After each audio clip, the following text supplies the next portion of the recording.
As a Nintendo fan, this really affected me deeply. Hello everyone, I'm Dustin Benzel, and unfortunately I have sad news to discuss. I'm sure if you are aware of Nintendo and are Nintendo fans, you probably already heard, and I just heard it, but the president of Japan passed away yesterday. Satoru Iwata, I believe is how you pronounce his name. I'm probably wrong.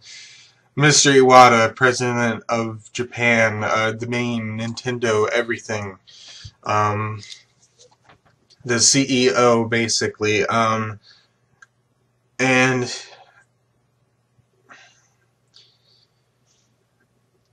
now I don't know how I'm affected by these deaths of people I know and stuff or heard of or whatever. I mean, not know personally, but know of. But I think this one affected me a lot more than previous deaths, like Robin Williams and Leonard Nimoy. I think this affected me more deeply because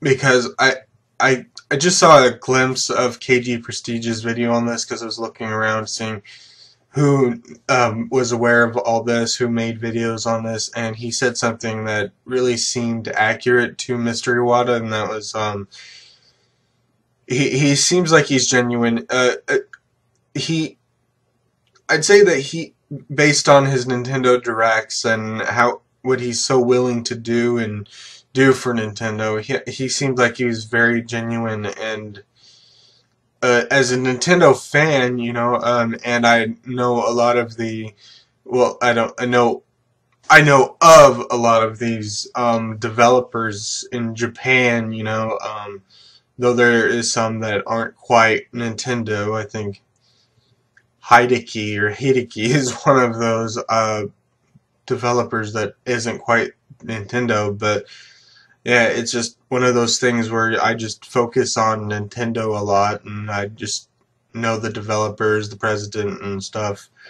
And I tend to know these Japanese people or whatever in that particular aspect or whatever. And like I was saying, just E3, for example, is one of the biggest examples where Iwata would just do awesome things. Just this last E3, he was an imagined puppet along with Reggie Fils-Aimé and Shigeru Miyamoto or whatever, and it's just he goes that extra effort that I don't think a lot of CEOs and presidents do. I think some CEO presidents, they just basically maybe sit on their butt and just collect the paycheck, but it seems that Mr. Iwata just was, he wanted to be connected with like the consumers or his fans or fans of Nintendo, people who were interested in Nintendo. It seemed like he wanted to be connected with that, and this seemed especially true with the games. It seemed like he wanted an intimate development of any Nintendo-made games. One of the E3 aspects, I don't know if this happened this last E3, but one of the segments in E3 was Iwata Asks or whatever, and I think that happened along with Nintendo Directs that happened or whatever. I think there was some sort of Iwata Asks, and it was where he would talk to a developer of the game and ask them questions. It seemed he was deeply invested with the Nintendo. And I don't want this video to be any criticisms about Iwata. I just think that now is probably not the time. It's just way too soon, and I didn't have any criticisms. I really didn't see the point in criticisms, but this is just to discuss Iwata in general, so we're just going to ignore those criticisms and negatives because they don't really work for me right now, or at all, period. I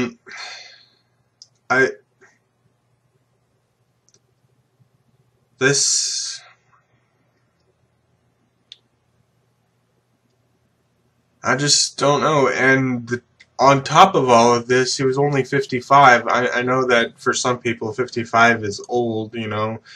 Um, Double my age, and I get 54, so he was like a little over twice my age. So it may not seem like that big of a deal, but it actually was, considering that, especially since it like came out of nowhere. You know, as far as I'm aware, Iwata was fine. I think there was one developer or something in particular, someone in particular, that said what they saw them the last time they saw him, Iwata looked fine, and then he just like basically suddenly got sick and passed away from some sort of bile thing. I think bile duct thing or whatever. I think that's what it was, and I think this is affecting me even more is because I just found out about it today. It was announced yesterday, and based on what I read, I don't know if it was updated or it was released today, but apparently no, maybe it was just yesterday that it happened, but I'm definitely behind. I don't know how long, but I'm definitely behind on knowing about this. So I think this is also why it affected me greatly, because it seems like so many people already know about this, and yeah, it's definitely a sad day for Nintendo fans out there. Because like I said, he was one of the highlights in E3. I mean, yes, there was Reggie Fils-Aimé, but the fact that Iwata went to the great lengths he did for E3 and Nintendo Directs, being that kind of that eccentric CEO president that would go just beyond what his job description is. I mean, it's like he defined the job description of being president of the entire Nintendo company. So that's why Iwata was so liked and well received in a lot of aspects, is because he just went beyond what you would imagine a normal president or CEO being capable of. I mean, I think most presidents and CEO, if they ever get involved in their own products, I think they just basically announce it and like sort of hey, this happened. But Iwata just really got there and connected with the consumers, the fans, and and the developers and the games themselves. He was like right there, and that's one thing that I noticed. And so it's going to be sad that we're not going to see that again, or at least from Iwata. Hopefully the next president of Nintendo will be as active and as intimate with everything involved as Iwata was, you know. But I guess we'll have to see. So definitely, my heart goes out to the personal family and friends of Iwata, and also for other Nintendo fans that were touched by this particular passing of Mr. Iwata. So I think this pretty much is it. I don't really want to say thank you for watching, but you know, because it's not really a good thing. But yeah, so anyway, I'm Dustin Benzel, and I will see you in my next video. Goodbye.